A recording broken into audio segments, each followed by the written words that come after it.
All right, thanks for joining me on my lessons about binary numbers. So I want to sort of show you how that I introduce this concept to students, talk a little bit about why it's so important, and kind of go through some of the same conversations I might have with my students, so you can have a bit of a feel for how this really important part of computer science helps with all of the things you're going to talk about with your programming and coding and everything like that. To me, computer science is more about just the programming, and this is a fundamental concept. So in order, like binary numbers is actually not a hard concept for students to grasp if you teach it in a way that kind of makes sense to them. But it won't make sense to them unless you give them, or they won't really grasp the importance of it unless you explain why it's important. So I usually start about talking about when you buy a modern computer, we talk about the size of hard drives. So here's one for where it's got 1 terabyte. So 1 trillion bytes, and and a byte is 8 bits. And I've usually sort of started to have some of this conversation ahead of time before this. Here's a 256 gigabytes, 256 billion byte hard drive, SSD hard drive. So I've had some of these conversations a little bit about it. What I really want to focus on with this particular lesson is the idea of the 2.9 gigahertz i7 processor. So the speed of the computer, and the speed of the computer is essentially what we're talking about is what's called the clock speed or the clock cycle. And the clock is a little piece of quartz that vibrates at, in this case, 2.9 billion times per second. So a hertz is a cycle, and 2.9 billion cycles per second. So what this means is this little piece of quartz is vibrating back and forth 2.9 billion times per second.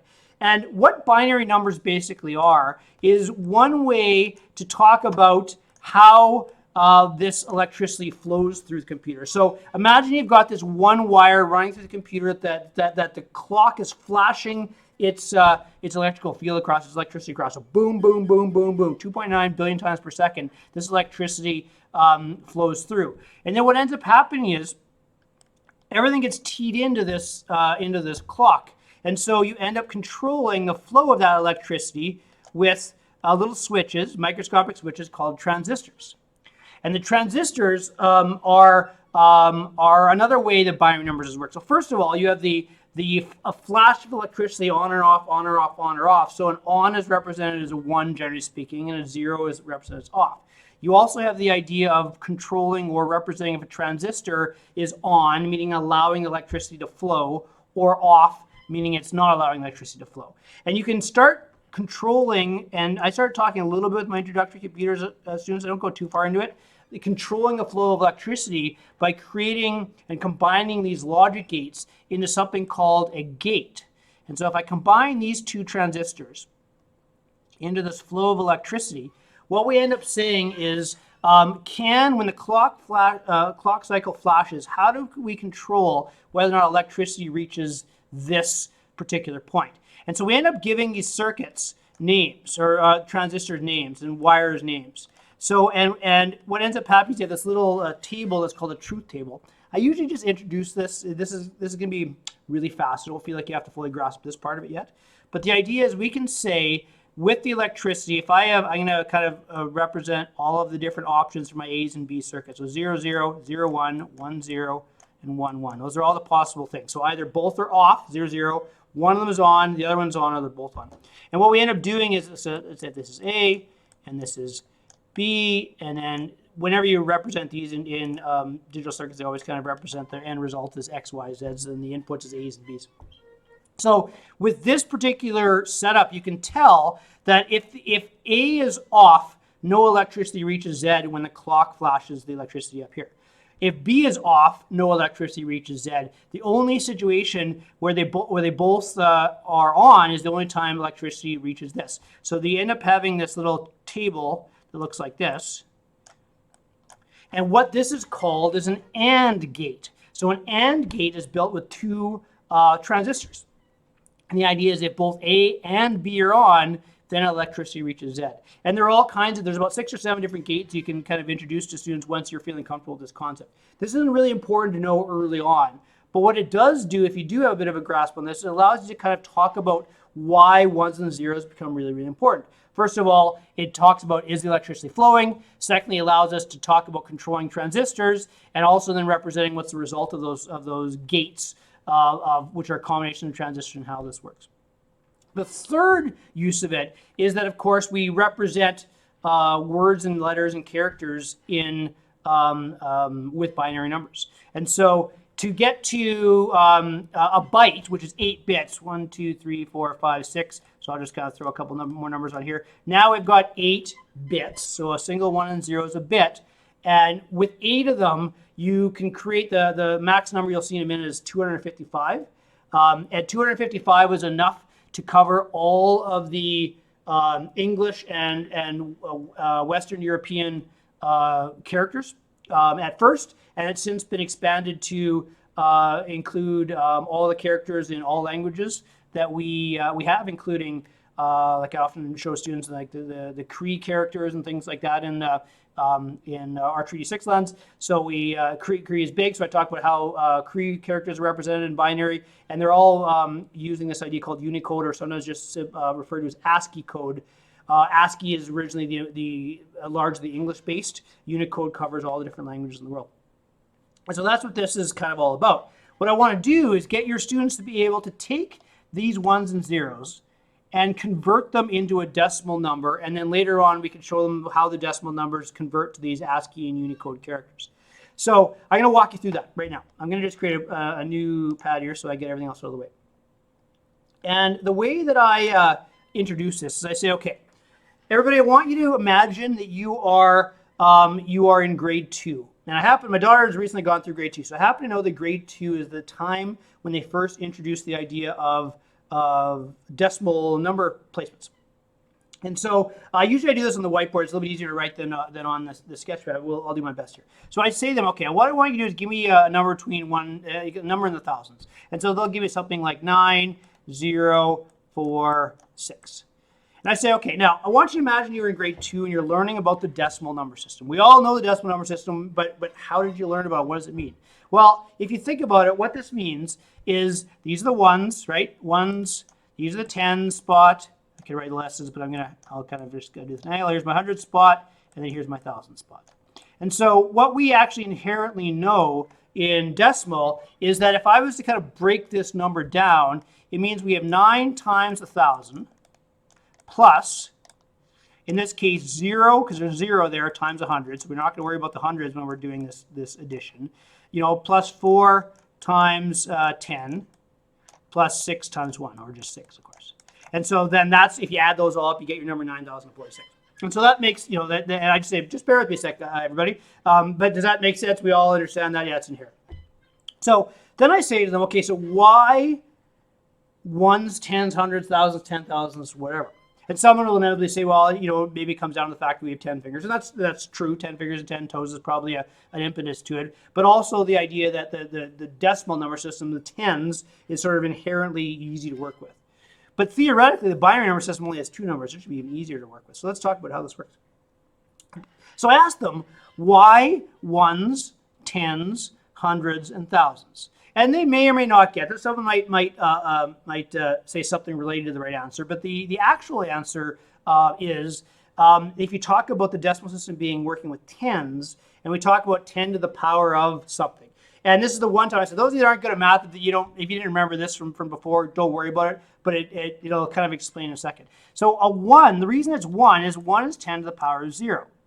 And tens is 10 to the power of 1, and anything to the power of 1 is itself. Just by mathematical definition, anything to the power of 0 is 1. And then we have 10 to the power of 2, 10 to the power of 3, 10 to the power of 4, 10 to the power of 5, 10 to the power of 6. So what I asked them before this is to say, how do we know it's 1, 10s, hundreds, and thousands? How do we not know this is the 7s spot, and this is the 92 spot, and this is the 746 spot, and this is the 959,000 spot?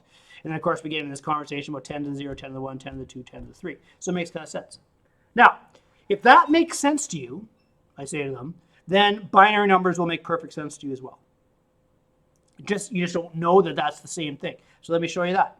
So here we go. So obviously we ask them how many digits are in binary. If we have 10 in decimal, 0, 1, 2, 3, 4, 6, 7, 8, 9, how many we have in binary? And almost everybody at this stage knows there's 2. Okay, so we only have ones or zeros. So 2. So 2 becomes our key number. 2 to the power of 0. 2 to the power of 1. This is a little bit harder to draw on, than it is on the whiteboard. 2 to the power of 2. 2 to the power of 3. I usually like to go up to about 4 when I do this the first time. 2 to the power of 4. Now, so what does that work out to be? Well, we sometimes have to do the math a little bit ourselves, but this is going to be your 1s. This is going to be your 2s. This is going to be your 4s. This is going to be your 8s. 2 to the power of 3 is 8. 2 to the power of 4 is 16. 2 to the power of 5 is 32, 64, 128, 256. Okay? Now, that's the number that matters. 1, 2, 4, 8, 16. Whenever I work with them, I always give them that. Ones, I often put the less. 1s, 2s, 4s, 8s, 16s. So that's the number we're going to pay attention to. Okay? You can ignore this. In fact, if it was easier on the whiteboard, I'd just erase it. Nah, it's probably not easier for me to erase it. So this is all that matters. Now, knowing that, then doing the numbers are really simple. So over here, I'm going to write decimal, DEC for decimal. So that's what we're going to try to figure out. So we're trying to figure out the result of my decimals. So here's how you do it with students. Okay, you say here, okay, I'm going to give you a random number. Maybe give them to give you a random number. 1, 1, 0, 0, 1. And then you say, just think about how we did it with the 9,046, whatever it was. 9 times 1,000, 0 times 400, 4 times 10, 6 times 1, or whatever number I gave you guys before. So it works the same. So we have 116 plus, so I'll kind of do it over here. I don't have to go 16 times 1 because it's pretty obvious. But it's basically 116 times 1, 8, plus 0 4s, plus 0 2s, plus 1 1. So 16 plus 8 plus 1, 24 equals 25. Some of them right away I'll get, okay, that makes perfect sense. Some of them you got to do it several times. So I'll do it again. Now I'm going to go 0, 1, 1, 0, 1. So what is it? Well, it's 0, 16. So I don't need to worry about 16. It's 1, 8. It's 1, 4. And it's 1, 1. Right? All the zeros don't matter. So 8 plus 4 is 12, plus 1 is 13. And then I just give them a few to practice. Let's see if we can get this figured out. So we do another one. 1. And I just make these up. And what I actually will get them to do is I'll get them to have scrap paper up. So I'll get them to kind of do all this along with me on scrap paper. Because if they think they can do it in their head, not half of the class I'll zone out on you. They won't listen. But if they do this along with you, by the time they're done this, they usually get it almost right away. Well, let me put it this way. 85% of your class will get it right away. 15% of your class will need some one-on-one. But if you do get one-on-one, every one of them can get it. There's nobody in the room that can't do that little bit of math. Well, I shouldn't say nobody, but the vast majority of people. And so we go through 116 plus 1, 4 plus 1, 1. 16 plus 4 is 20 plus 1 is 21. So as I go through, I stop kind of writing this out on the side. And so that's all binary to decimal is. It's really, really, really simple. And it doesn't matter how many bits. If I added another 30, the next bit 32, and just give them one more 1 in front, then you just add 32 plus 16 plus 0, 8 plus 4 plus 1, right? So if I did that, then I just have to say 32. Let's scratch that out. 32 plus 16, so right, there's a 32, another 1, plus 16 is 48, plus 4 is 52, plus 1 is 53. And I usually ask them a few little questions, like what do you think what's the highest number we can represent if they're all ones and things like that. I won't worry about that with you today. And the last thing I want to show you in this little quick video is the opposite way. And then I'll show you how I kind of get kids to kind of practice too. So the opposite way, going from decimal to binary, is just a tiny bit harder. It's a tiny bit harder. So let's say I wanted the number 21. Okay, so that's my result. I'll kind of give myself a little line here to differentiate here. There you go. All right, so I want to get 21. So what you have to do is you have to start all the way on this side. So I'll include the 32 because why not? I have it here.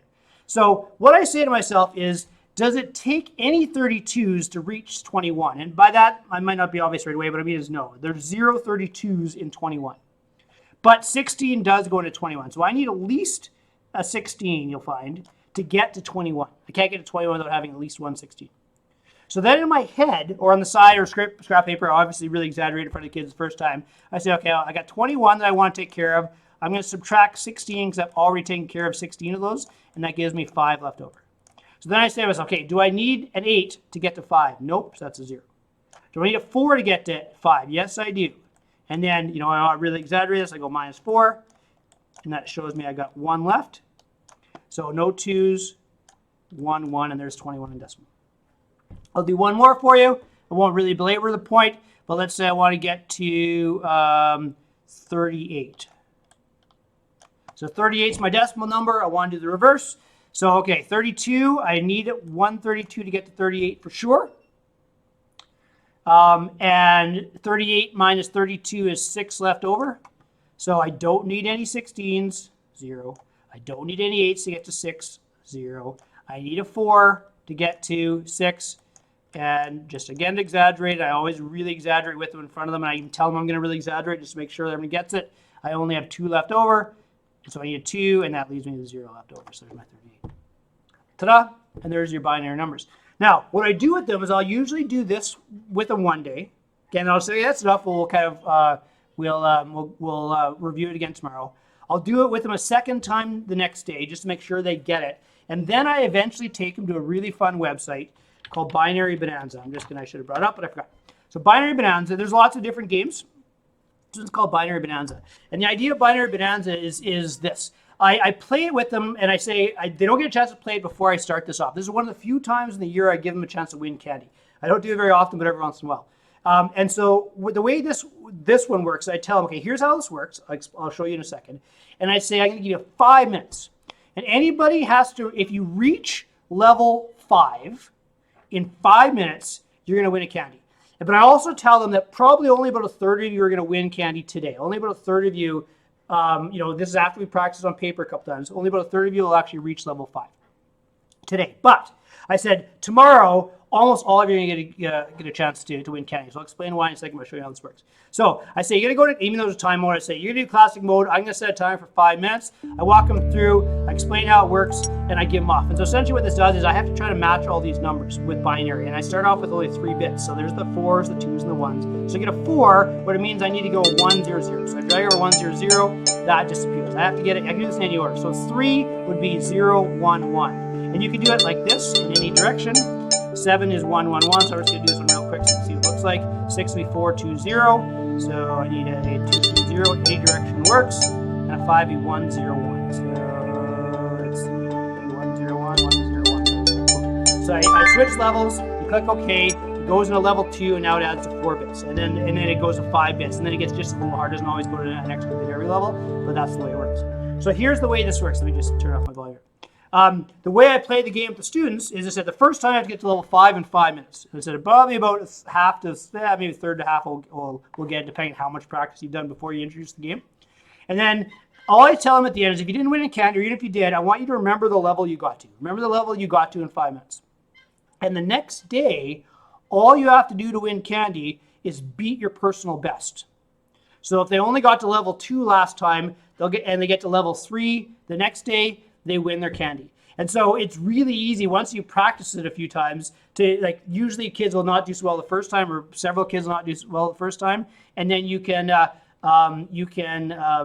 get them their personal best the next day, and then they can win the candy that way and they feel good with themselves. The other cool thing about this, you can if you can see the room right away, you can tell which kids don't get it right away, and then you can go and give them one-on-one help on day 1 while everybody's playing this game. You have a chance to give them that one-on-one help. And then the next day, because you've helped them, they're gonna nail it the next day for sure. Okay, so that's sort of a little bit about how I work with binary numbers. There's a little bit more in my lesson plans in our lesson package, but hopefully that gets you started on binary numbers. Thanks everybody for watching. Goodbye.